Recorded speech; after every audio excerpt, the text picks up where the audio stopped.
Let's talk now to the man that much of the Iranian opposition looks to as its natural leader, the son of the last Shah of Iran and the exiled Crown Prince of Iran, now leader of the democratic opposition, Reza Pahlavi, who joins me in the studio. Welcome to the studio. It's great to have you here. Thank you. I'm just wondering how you regard this so-called agreement. I was noticing some of the words that President Trump has used within the last hour. He says that the new regime in Tehran is smart and smarter than the previous ones, that they love their country. And he says that is regime change. Look, if you examine in the past 4 decades, the overall behavior of this regime, we can say that they are not to be trusted. And this is why I think this deal will not come through. Time and again, we've seen that the only strategy has been to buy time. As a matter of fact, a source very close to the current leading negotiator on behalf of the Iranian regime, Ghalibaf, has been stating that they need some time to regroup, restock, rearm themselves offensively and defensively to get ready for the final battle. Not hiding it, are they? Not even that. So if that's already not, the sort of red herring, I don't know what else is. But the bigger picture is this, Andrew. The Iranian people have not lost 40,000 people on January 8th and 9th for the Strait of Hormuz or for the nuclear deal. They've been fighting for liberation, and they've been under occupation for 47 years. This is where my focus is. And at the end of the day, we believe as Iranians that once liberated, not only the world will be rid of every aspect of antagonism that this regime has brought into place, but it will change entirely the dynamics of the Middle East and beyond.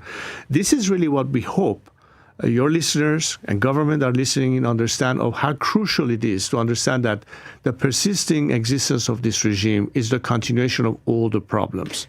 There was a moment a few months ago when it really did seem that the regime might be about to fall, when there were huge numbers of people on the streets and the IRGC and others had not yet started to machine gun or hang people. What do you think went wrong? Why did that moment of democratic revolution not happen? In these kind of struggles, when you are facing a regime that is ruthless to the point that an industrial murder scale has occurred, in over 2 days, this killed 40,000 people. That was not enough for them. They chased them into the hospitals and finished them on their hospital beds. And there's so much more to it that is beyond what you have heard.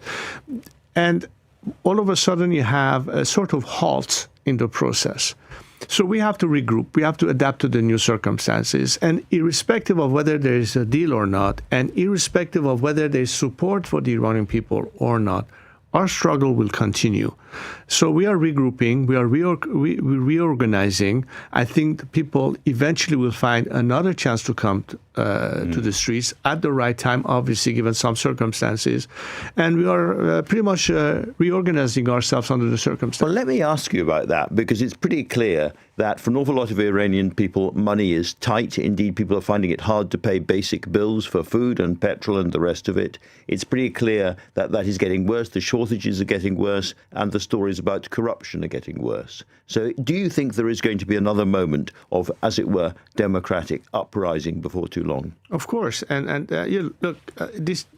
when you fight for liberating yourself, there's no end until you ultimately succeed. It could take a long amount of time. It could take a shorter amount of time, depending, of course, to what extent you are completely on your own or whether or not you get some more element that supports it. And at the end of the day, I think the Iranian people will not settle for anything short of a clean break, because no aspect of the remnant of this regime have any legitimacy with the nation.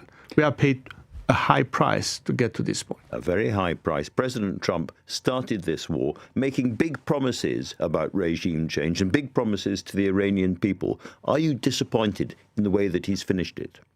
Well, I don't know if it's finished yet, well, because, as you know, every few hours we have a different tweet coming from this president, and all of a sudden the headline changes from one thing to the other.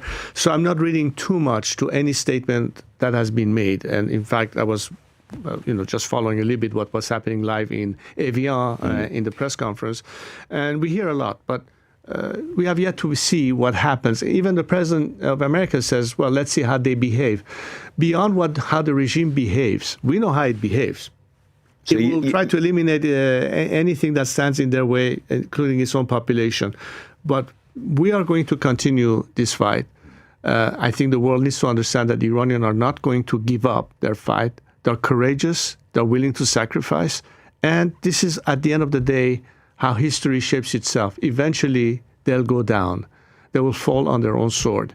And hopefully we'll have much more support by countries that until now have been hesitant to take a strong stance vis-a-vis the regime. They've been timid. They've been blackmailed by hostage-taking by the regime or now threatening the Strait of Hormuz. If you reward a regime that blackmails you by promising them economic relief, it's adding insult to injury. And if you were to give that money, it will not trickle down to the people, by the way. They'll keep it. They'll keep it for themselves. Can I ask you about your own position? You've been out of the country now, what, 47 years, something like that? I left the country, last time I was in my homeland was in 1978, so it's been quite a while. So quite a while. Now, you've mentioned in the past other sort of democracies with monarchies attached to them. And you've said that your job is to be a bridge and an enabler for the democratic regime that eventually follows. But are there circumstances in which, as a member of a royal family, you yourself would stand for an election and actually want to be part of the political process? Well, I'm glad you're asking the question because it has never been a case for me to run for office or position.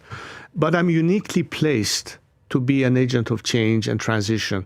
There's a trust in me. That's why when on January 8th and Make a Call, millions of people came out there supporting me and chanting my name and asking for my leadership. And what I'm offering as a transition post-regime collapse is the opportunity for the Iranian people to determine their own future through free and fair election. Part of our job is to manage the country's affairs in the meantime and allow and prepare the grounds for such constitutional assembly. You want to be the bridge, not the final destination. Exactly. And I think as such, I have to remain neutral. I'm not advocating for any specific form of government. That's for the people of Iran to decide. But it has to be based on secular democratic values and principles.